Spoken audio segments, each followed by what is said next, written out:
Esse é o nosso momento, né, histórico, de poder estar aqui juntamente com os irmãos, as irmãs, que há algum tempo não via. Penso que o último momento que estivemos juntos foi lá no Retiro, em fevereiro, se não me falha a memória. E Deus, pela sua providência, nos uniu e tem nos unido através das tecnologias para poder, agora, nesse momento, desfrutar, né, dessas bênçãos de live e estar aqui vendo, revendo todos os irmãos e as irmãs. A todos Deus abençoe e que o Espírito Santo traga um bom aproveitamento e também crescimento no conhecimento de Deus e na prática que esse conhecimento traz. Conforme já o pastor falou, a nossa disciplina, ela se inicia com a temática teologia bíblica. Eu tinha dito ao membro, né, do conselho que faz e está fazendo, né, por meio da igreja, toda essa live, todo esse know-how, que hoje teríamos apenas uma apresentação das doutrinas no que tange a teologia bíblica, o que é, o que ela vai ser, o que ela vai apresentar, qual a proposta, e logo depois, na sequência, nós vamos ver a confissão de fé, a sua historicidade, a sua necessidade para hoje, bem como a sua aplicação e o que ela traz de benéfico para o seio da igreja ao longo de todas as nossas aulas que acontecerão aqui. Como disse o pastor, eu vou falando, vou na nossa dinâmica, pelo menos hoje eu vou falar mais do que vocês, como é uma aula inaugural, e qualquer dúvida, os irmãos anotem a parte e depois nós vamos abrir um espaço, abrir para as respostas, né? Pergunta e resposta entre o término da primeira aula e o início da segunda, ok? Como eu disse, a aula inaugural desta noite é sobre a temática teologia bíblica. Eu pergunto a vocês, pode dar um sinal só levantando uma das mãos. Alguém aqui, fora o pastor, né, evidentemente, e os seminaristas que aqui houverem, conhece ou já ouviu falar sobre o que significa, qual o significado de teologia bíblica?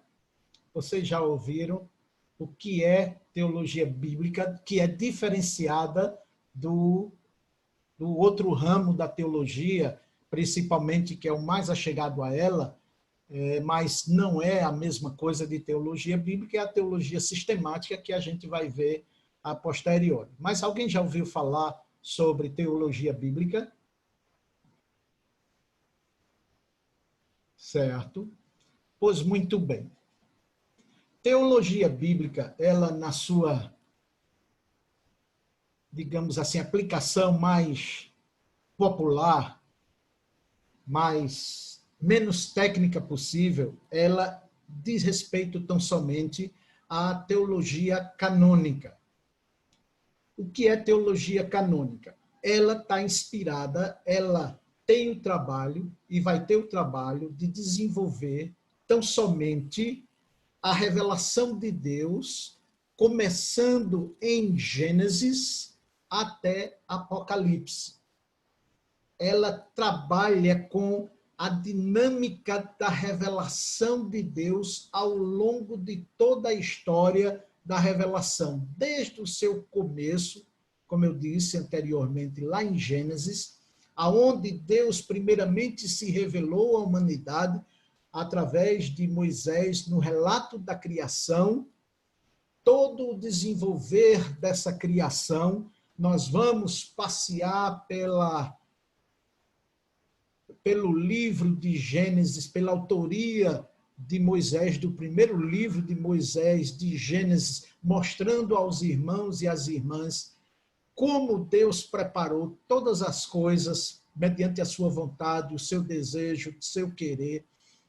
E neste revelar-se da palavra de Deus, eu vou mostrar a vocês, nós vamos aprender ou reaprender quais foram e são, e é essa a proposta da teologia bíblica, perdão, bati aqui no microfone, essa é a proposta da teologia bíblica, revelar, trazer para nós tudo que diz respeito a essa revelação, daí dar-se o nome de teologia canônica.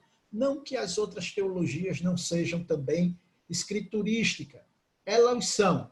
Por exemplo, deixe-me fazer um paralelo. A diferença entre teologia bíblica e teologia sistemática. Teologia sistemática, o que ela faz? Qual a sua proposta? Ela pega porções dos versículos, das passagens bíblicas no que diz respeito, no que tange aos seus capítulos, seus livros, e ela elabora o seu corpo doutrinário. Por exemplo, como a nossa confissão de fé, ela é uma mini teologia sistemática. Ela é uma mini teologia sistemática. Diferentemente da teologia bíblica, ela traz o todo, ela não traz frações, ela traz o todo. Do início da criação, a manifestação do pacto de Deus, pacto este, segundo a teologia, ela traz no seu bojo, na sua proposta, como teologia pactual, chamado teologia das obras. Antes da queda, nós vamos tratar sobre isso.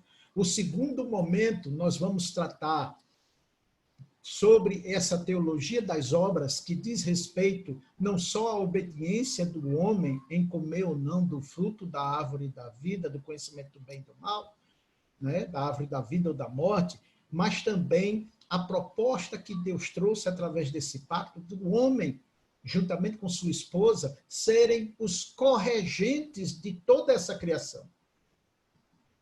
Nós vamos aprender, ou relembrar, reaprender, que Deus, pela sua grandeza e misericórdia, e como eu disse, não querendo ser repetitivo, mas querendo tão somente fixar os ramos da teologia, as facetas da teologia bíblica, que Deus, originalmente, ao criar o homem, colocar este homem no Jardim do Éden, para quem está familiarizado com o texto lá de Gênesis, entre o primeiro e o segundo capítulo, Deus dá uma ordem de supervisão, não é? De regência.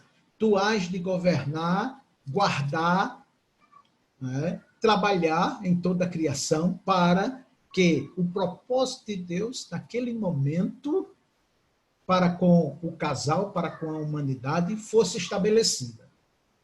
O segundo momento que nós vamos ver da teologia bíblica, ela vai dizer respeito ao momento da provação, do teste, que culmina na derrocada da humanidade à queda.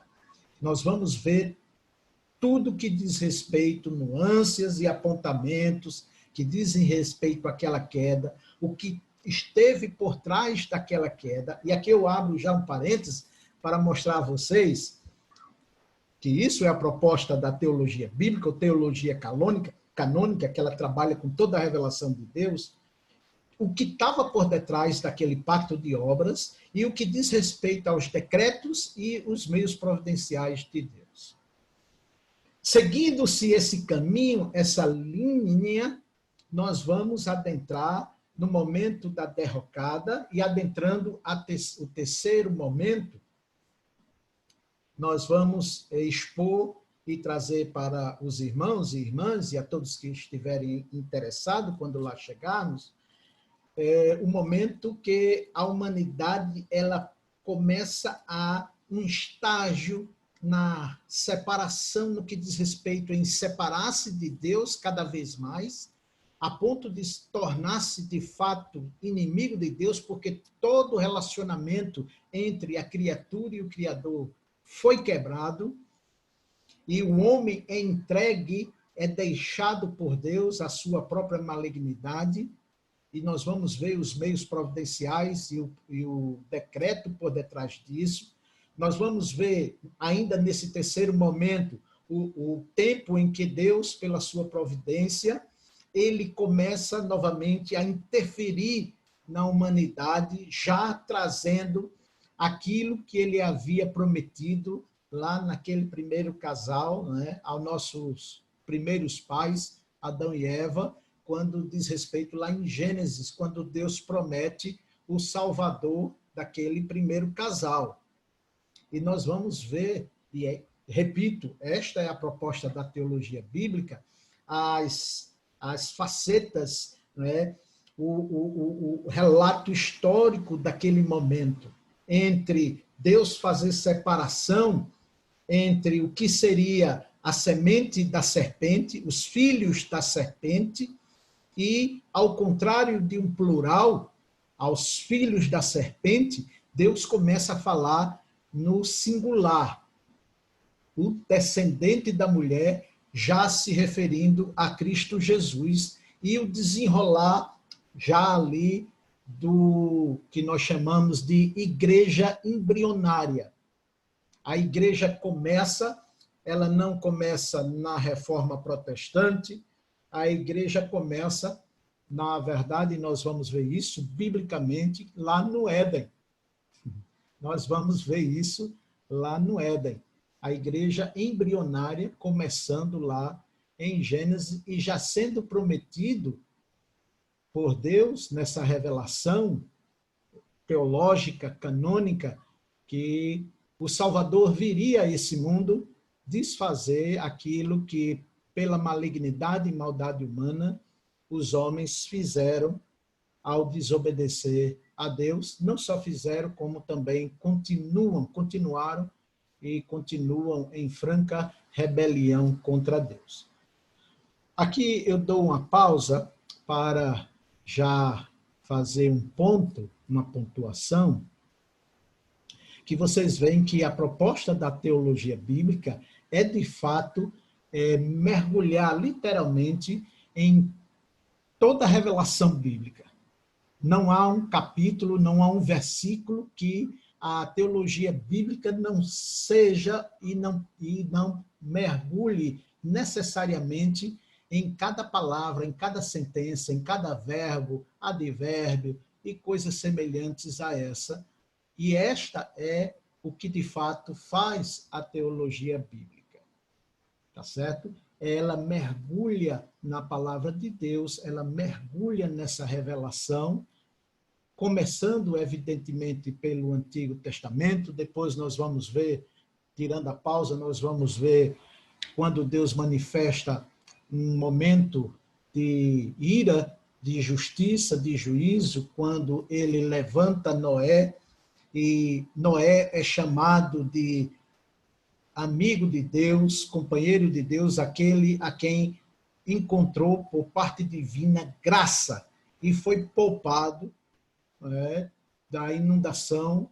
Vamos mostrar, e isto é provado pela proposta da teologia bíblica, que o dilúvio ele foi histórico, isto é, ele foi real, não foi um dilúvio local, ele foi um dilúvio universal. Deus realmente, praticamente, quase que extingue toda a criação, e tão somente poupa aquela família. E nós vamos ver e estudar também, para vocês terem ideia da profundidade e da riqueza, abrindo parênteses aqui como ênfase, por isso que entre as ciências que estudam a revelação de Deus, a teologia bíblica, para mim especificamente, para outros colegas, é a mais impactante. Ela toma, ela absorve você. Porque nós vamos ver e estudar por que Deus poupou Noé e sua família, mesmo sabendo que eles eram iguais àqueles que estariam fora da arca, pecadores como eles. E o que levou Deus, de fato, a poupar tão somente aquela família que logo no início, em acabando o dilúvio, no início desse novo mundo, nós encontramos Noé manifestando suas fraquezas, um filho de Noé se rebela contra a família, Deus lança sobre ele uma maldição, e vamos ver o que está por detrás desta maldição. Essa maldição perpetrada por Deus sobre a pessoa de Cão. E vou dizendo logo a vocês, os descendentes de Cão ainda estão fazendo parte, né, da historicidade da criação da humanidade ainda hoje. Seguindo-se essa linha, lembre-se, hoje é só uma introdução, uma apresentação de tudo aquilo que nós vamos ver.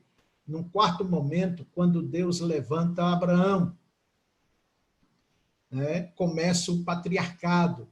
Noé é tão somente um coadjuvante, e Deus faz o pacto, né, da criação, da renovação da criação. É um pacto de vida, não tem nada a ver com o pacto de obras, para aquilo que Deus culmina através desse pacto a trazer seu filho, a manifestar seu filho. Ele faz um pacto de vida com Noé, levanta Abrão, filho de uma família, advindo de uma família politeísta, né? Um pai de Abraão, como diz as Sagradas Escrituras, ele era um idólatra, Abraão também, e Deus traz aquele homem por meio de sua sabedoria, por meio de sua providência, transforma a vida daquele homem, constitui o que nós chamamos também de protopacto, né, da vida, da graça, esse pacto a qual nós estamos agora. Lembre-se, falei pacto 3 vezes. O pacto de obras, antes da queda, o pacto da criação, que é Deus dizendo ao homem, por meio de Noé, que não iria mais destruí-lo com água.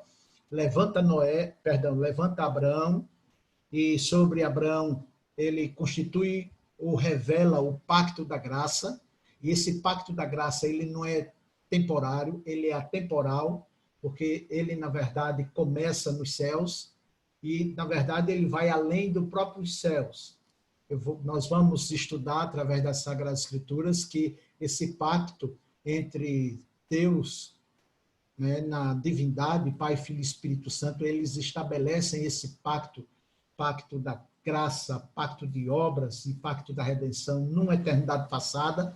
E a dinâmica da teologia bíblica é trazer tudo isto lá de trás, lá, né, desde antes da criação até ao presente momento, e as revelações que vão acontecendo, né, nas narrativas bíblicas, nós vamos pontuando, nós vamos estudando, nós vamos vendo, até a chegada do Messias, Meshiach Adonai, quando Deus culmina em aquele pacto que ele tinha feito anteriormente, chamado Pacto de Obras, e ele traz a lume, explicitamente escancara o que nós agora gozamos de uma forma definitiva. Quando eu digo nós cristãos, você, eu, nós como cristãos, o pacto da graça, aonde ele é e será e foi celebrado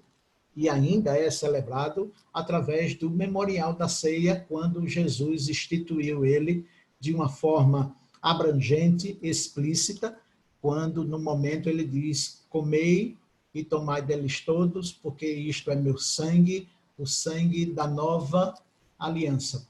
Por isso que nós vamos ver a implicação de nova, porque Jesus diz que é nova aliança se ela já começou lá na criação, lá no Éden, e bem antes do Éden, lá numa eternidade passada. E alguém poderia perguntar a esse momento: e houve um pacto antes de toda a criação? Ora, só houve, e nós somos resultado de tudo isto. Nós vamos ver.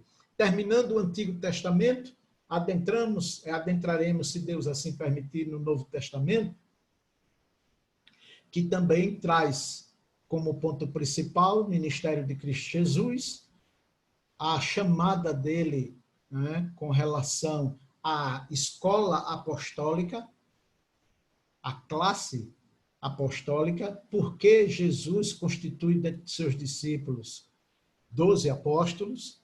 Essa é uma proposta da teologia bíblica, ela tem que mergulhar em, como eu disse anteriormente, em toda a perspectivas da revelação de Deus, da revelação bíblica.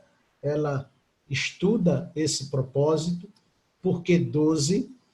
E depois disto, quando Jesus é levado ao Calvário, Novo Testamento, nós veremos o nascimento, morte e entre morte, ressurreição. E entre morte e ressurreição, aí vem a consumação total daquilo que vai nos acontecer, é o que nós aguardamos como Igreja de Deus, como povo de Deus, é o retorno de Cristo a este mundo. E antes disso acontecer, nós temos que, mediante toda essa revelação, todo esse conhecimento, estarmos preparados para aprendermos a palavra de Deus, estudá-la e termos ideia real, verdadeira e da importância do que é conhecer tudo isso. E, ao conhecer tudo isso, eu tenho certeza, isso é uma experiência não só comigo que eu passo para vocês, mas também sobre todo o povo de Deus. A sua perspectiva sobre a sua cosmovisão, isto é, o mundo ao seu redor, ele será diferenciado, ele será impactado por todo esse estudo. A sua relação com sua igreja, com certeza, vai mudar drasticamente para melhor, sempre para melhor. A sua percepção de Deus e da sua comunhão com Ele, mediante tudo que nós vamos ver através do estudo da teologia bíblica, ela será infinitamente melhor, maior, porque à medida que nós nos aproximamos de Deus através do estudo ou do estudar da palavra de Deus, mais próximos chegamos a Ele, e como também, como resultado disso, mais conscientes seremos de nossas fraquezas e principalmente de nossa necessidade juntamente com Deus. Fim da primeira parte. A segunda parte do que é teologia bíblica, alguém poderia já perguntar, ou já escreveu aí, pastor, quando se começou a teologia bíblica? Quando se estuda, quando se começa a fazer essa teologia bíblica? Ela começa, na verdade, no primeiro momento que você abre as Sagradas Escrituras e começa a ler, seja capítulos, seja versículos. A partir do momento que você se depara com o texto bíblico, Deus fala com você através de sua palavra. E não só você, e o Espírito Santo aplica em sua mente e em seu coração. Para os que são filhos e filhas do Senhor, só basta lembrar quando Paulo diz que a palavra de Deus para nós é o bom perfume. Mas também não só bom perfume, ela é bom perfume tão somente para os crentes, para aqueles que foram e são redimidos mediante todo esse revelar, desabrochar da vontade de Deus entre a humanidade caída, salvar alguns deles. E essa teologia bíblica, ela começa, né, lá no Éden, a partir do momento que Deus começa a se revelar. Só para dar um exemplo, voltando para o Antigo Testamento, eu não sei se vocês prestaram atenção o que ao estudo da teologia bíblica vai fazer com que você realmente aprenda a ter toda a atenção ao texto lido. Abram suas Bíblias em Gênesis capítulo 1. Gênesis capítulo 1. Só vou dar um exemplo do que é e do que seja teologia bíblica. Nesse segundo momento. Gênesis capítulo 1, ela diz, a narrativa, a teologia bíblica começa aqui. Gênesis 1, 1 e 2. No princípio criou Deus os céus e a terra. Versículo 2. A terra, porém, era sem forma e vazia. Havia trevas sobre a face do abismo, e o Espírito de Deus pairava sobre as águas. Ok, só até aí. Eu não sei quantos de vocês já tiveram a oportunidade de estudar seriamente ao se deparar com esse primeiro capítulo, primeiro versículo de toda a Bíblia, o que está sendo aqui narrado, o que Deus está revelando aqui por meio de Moisés. E lembre-se, quando Moisés escreveu essa narrativa aqui, o livro de Gênesis, o mundo já estava criado há muito tempo, há muitas décadas, há muitos séculos. Deus apenas revelou a Moisés aquilo que ele criara, certo? Essa narrativa foi feita por Moisés, mediante o Espírito Santo, e não por nenhum outro antes de Moisés. Então, há um espaço-tempo entre a criação e essa revelação. Quando estudarmos todos esses detalhes da teologia bíblica, e é esse o ramo que ela começa a fazer perguntas no texto, então, veja o que é a teologia bíblica. Apenas um exemplo. Se Moisés, ele recebeu, por revelação divina, o que levou Deus à criação, isto é, a criar entre o versículo 1 e o versículo 2, podemos entender, primeiro, que entre o versículo 1 e o versículo 2 não há espaço-tempo. Não existe espaço-tempo. O que acontece aqui entre o versículo 1 e o versículo 2 é que no versículo 1 há uma introdução. Isto é, Deus está se revelando a Moisés aquilo que ele fizera muito tempo antes de Moisés na criação. Então, o versículo 1, e isso é o conteúdo, é o trabalho, é o dever da teologia bíblica, trazer isso à tona, que no versículo 1, Deus estava fazendo, por meio de Moisés, apenas uma introdução. No princípio, criou Deus os céus e a terra. Introdução. Aí vem a revelação, a partir do segundo momento, do segundo ponto. Quando ele diz, a terra, porém, era sem forma e vazia, e havia trevas sobre a face do abismo. Então, vocês perceberam da dinâmica da teologia bíblica em se deparar com o texto bíblico e trazer o verdadeiro e único sentido dessa revelação? Porque eu estou dizendo isso. Nós vamos ver nessas aulas que há outros ramos da teologia e também da doutrina, aí já adentra no campo da teologia sistemática, que muitos afirmam, e igrejas assim também creem, porque são instruídas com esses pensamentos, contrário ao que o texto está aqui dizendo, que entre o versículo 1 e o versículo 2 houve uma lacuna enorme, abissal de tempo. Houve, na verdade, há quem diga que houve entre o versículo 1 e o versículo 2 eras. E eles assim fazem isso porque acreditam que a terra não foi criada, isto é, a terra e céu não foi criado em um espaço de apenas 6 dias. E a teologia bíblica vai desmentir e confrontar tudo isso à luz da revelação das Sagradas Escrituras. Nós vamos, para vocês também terem uma ideia de como será proveitoso e o dinâmico da coisa, que, por exemplo, vocês estão lembrados que nesse relato da criação, Deus, ele apenas criou o sol, as estrelas, os planetas, as constelações e tudo que hoje, quando olhamos para o céu, podemos observar apenas no 4º dia. Deus não criou o sol no 1º dia. A teologia bíblica, ela afirma isso, à luz da revelação bíblica, para desfazer a ideia que já vem lá de longe, né?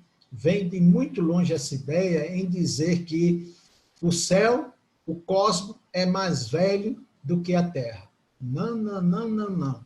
A Terra é mais velha do que o próprio universo. O Sol, as estrelas, a Lua, as constelações só foram criados no quarto dia. O primeiro dia é a narrativa de como Deus, na pessoa do Pai, do Filho, do Espírito Santo, criaram a Terra nesse espaço até então vazio. Isso eu só estou dando uma introdução da proposta da teologia bíblica e como essa ciência, né, da revelação de Deus, daí por isso ela se chama teologia canônica, que ela só trabalha com escritura. E por isso essa ênfase das Sagradas Escrituras, que é um dos estandartes, né, do nosso sola. A Igreja Batista Reformada, ela tem como dilema, né, como dinâmica, não dilema no sentido de contrário, de confusão, mas como anunciada a palavra de Deus, o sola scriptura. Isso também já é um emblema do que é e do que tem sido a teologia bíblica.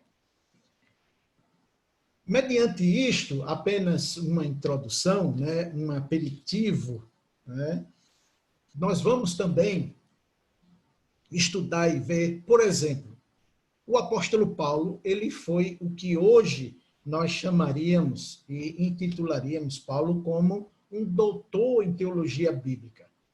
Paulo, ele não foi um sistematizador da palavra de Deus, mas sim um explanador, um, digamos assim, arauto, um divulgador da teologia bíblica. E vocês vão ver como isso é bem interessante, já a essa altura dará para perceber. Peço aos irmãos que abram suas Bíblias lá em Atos, capítulo 28. Atos, capítulo 28. Eu tenho certeza que vocês já leram muitas e muitas vezes essa passagem, mas não se deram, talvez, conta do que Paulo está aqui trazendo. E esse era o dever do apóstolo Paulo. E dentre as teologias, né, todas que nós chamamos, e Deus se revelou através dela, Paulo, entre a teologia bíblica, ao que nós chamamos hoje, e teologia sistemática, ele se devotou mais à teologia bíblica do que à própria teologia sistemática. É tanto que em Atos, capítulo 28, versículo 23, olha o que é que ele diz aqui. Atos 28, versículo 23. Havendo-lhe eles marcado um dia, vieram em grande número ao encontro de Paulo, na sua própria residência. Então, desde a manhã até a tarde, lhe fez uma exposição em testemunho do reino de Deus, procurando persuadi-los a respeito de Jesus, tanto pela lei de Moisés, isto é, os 5 livros que compõem a lei.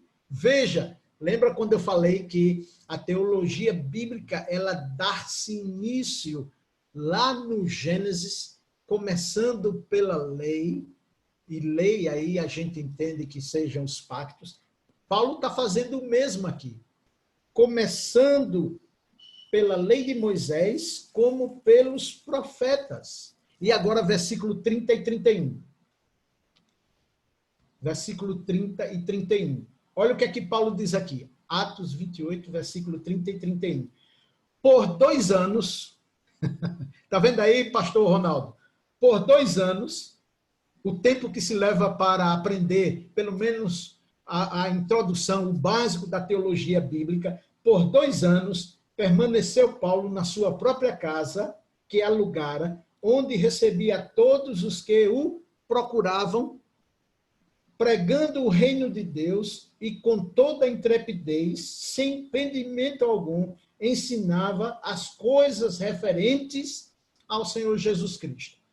Veja, no versículo 30, Paulo começa com o Gênesis, a lei, os profetas, os reis, os livros canônicos, os livros poéticos, os livros de todas aquelas divisões que eu vou mostrar a vocês. E, inclusive, após o término da aula, eu vou colocar no grupo, né, e o pastor depois manda né, disponibiliza para todos vocês um pequeno ensaio sobre tudo isso aí, em quantas parcelas a Bíblia ela é dividida em suas questões de livros, né, a importância dessa revelação, tudo isso. Eu fiz aqui um breve resumo e eu vou disponibilizar depois da aula lá no nosso grupo, e o pastor, ou qualquer irmão aí, depois vai passar para a igreja, né, não sei se pelo WhatsApp ou pelo Facebook, esse introdutório que nós vamos fazer, e é importante que você leia e aprenda isso, né, que vai lhe ajudar no estudo sobre teologia bíblica. E está aí vocês vendo que Paulo, ele começa no livro da lei, no Antigo Testamento, lá em Gênesis, e paulatinamente, num decurso de 2 anos, ele chega a Jesus, o seu nascimento, a sua vida, a sua morte, né? A sua crucificação, a sua morte, o seu sepultamento, a sua ressurreição, o seu assunto aos céus, é o que nós chamamos de teologia, né? É um dos ramos da teologia que se intitula como escatologia. Jesus vai assunto aos céus, consuma toda a sua obra, a sua paixão, e necessariamente ele volta a esse mundo, porque ele tem que voltar, para isso que ele foi feito homem, ele tem que viver nesse mundo. Jesus, ele tem que deixar os céus como homem, ele tem que vir morar aqui conosco, não nesse mundo. Esse mundo, ele vai ser recriado, a Bíblia fala isso, nós vamos ver tudo isso. Esse mundo será transformado, nada do que você e eu, nós, ou os nossos ancestrais, ou os nossos filhos e filhos dos nossos filhos, netos, bisnetos, e por aí em diante, se Cristo não voltar, nada do que nós conhecemos ou nossos filhos poderão conhecer, tudo isso vai ser desfeito, nada será igual após o retorno de Cristo. Daí a essa criação ser intitulada, e isso é uma proposta da teologia bíblica, de a nova criação. Para vocês terem uma ideia, apenas também como uma introdução, quando abram suas Bíblias em 2 Coríntios. Não era só Paulo, os apóstolos, que assim falavam e assim fizeram, mas também o próprio Cristo fala isso. Ele, através de Paulo, ele diz... Aí, para a gente ganhar tempo, eu não vou dizer o texto, apenas vou citá-lo, quando ele diz que em Cristo Jesus tudo se fez e se faz novo. Em Cristo Jesus tudo se faz novo. Só para facilitar, eu vou facilitar a vida de vocês. 2 Coríntios 5, versículo 16 e 17. Vou facilitar a vida de vocês. 2 Coríntios 5, versículo 16 e 17. Diz assim, Paulo, 2 Coríntios 5, 16 e 17. Assim que nós, daqui por diante, a ninguém conhecemos segundo a carne. E se antes conhecemos a Cristo segundo a carne, já agora não conhecemos deste modo. E assim, se alguém está em Cristo, é nova criatura.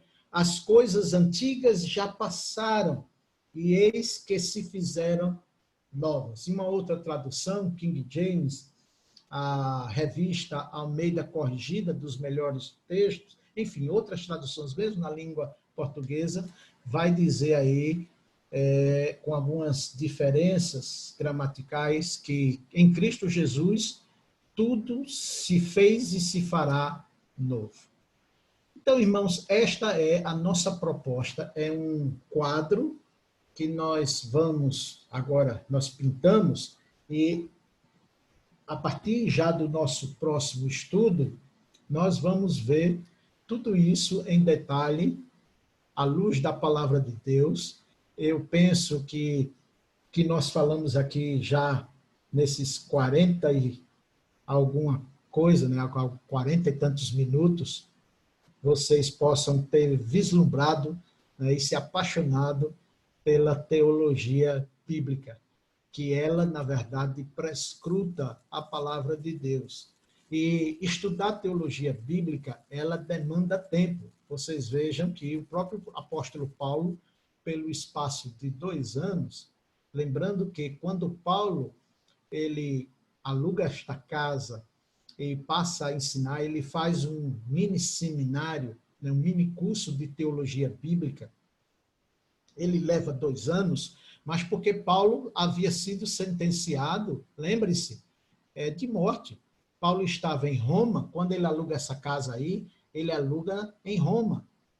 E diante da acusação e do veredito, Nero, que havia sentenciado Paulo à morte, e até a chegada da execução, entre o pronunciar da sentença e a execução dessa sentença, se passou 2 anos. Senão, Paulo, se tivesse continuado em vida, essa teologia bíblica e esse curso de teologia bíblica, ele se estenderia, com certeza, por mais de 2 anos. Ou teria se estendido por mais de 2 anos. Como eu disse, a teologia bíblica, ela vai de Gênesis 1:1 até o final de Apocalipse, quando Jesus diz, eis que venho sem demora. Então, esta é e será a proposta da estudo que os irmãos estão adentrando do que seja teologia bíblica. E na nossa próxima aula, daqui a pouquinho, nós vamos expor a confissão de fé, também vai ser de uma forma introdutória, e lembrando a vocês que, dentre as teologias, e isso é o papel da teologia sistemática, o que é teologia? Tel significa Deus, que é a palavra grega theos. E logia, em grego, significa estudo. Então, o que foi que aconteceu? A língua portuguesa pegou essas duas palavras, Deus e estudo, unificou, né? Fez um bojo, unificou, e a língua latina trouxe para o seu vocabulário, e a língua portuguesa, que deriva da língua antiga, né, o latim, que não se fala mais, essa língua foi perdida pelo tempo, se bem que ela ainda hoje está sendo estudada, ela está voltando novamente a ser estudada, a ser falada e ser lida. E nós temos o que hoje é, em português, teologia, que é o agregamento de 2 palavras que formam o estudo de Deus. E isto é já o ramo da teologia sistemática, que é a proposta da nossa confissão de fé. A proposta da nossa confissão de fé é estudar as doutrinas que Deus revelou na sua palavra. A teologia bíblica, ela se depara e se detém tão somente em toda a revelação.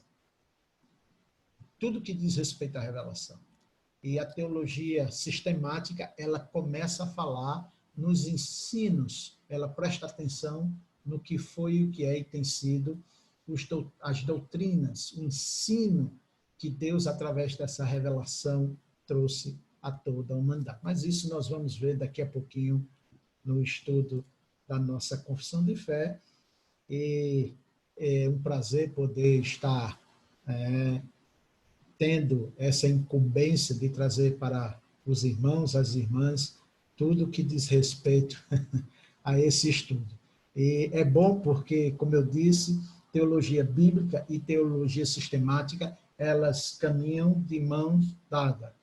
A teologia sistemática precisa em muito da teologia bíblica, diferentemente de outros aspectos que os irmãos vão ver. Tudo envolve a palavra de Deus, mas a coluna e o suporte que abre, ramifica para todos os demais estudos, ela nasce, ela advém dessas praticamente 2 teologias, 2 estudos acerca de Deus. Deus, a sua pessoa e sua revelação, Deus, a sua revelação e o seu falar, né? As suas doutrinas, os seus ensinamentos. E, para tanto, quem está familiarizado com o Novo Testamento, abram suas Bíblias lá em Mateus, livro segundo escreveu Mateus, capítulo 28, versículo 19 e 20. Veja o que é teologia bíblica, veja o que é teologia sistemática. Teologia bíblica, versículo 19. Ide, portanto, fazei discípulos de todas as nações, batizando-os em nome do Pai, do Filho e do Espírito Santo. Isso é a proposta da teologia bíblica. Depois vocês vão ver isso com mais apuracidade, né? Quando a gente afunilar e tivermos chegados aqui. E o versículo 20 é a teologia sistemática propriamente dita. Versículo 20 diz, ensinando-os a guardar todas as coisas que eu vos tenho ordenado. Ensinando-os a guardar todas as coisas que eu vos tenho ensinado. E todas essas coisas significam o quê? Que Deus, na pessoa de Cristo Jesus, trouxe doutrinas.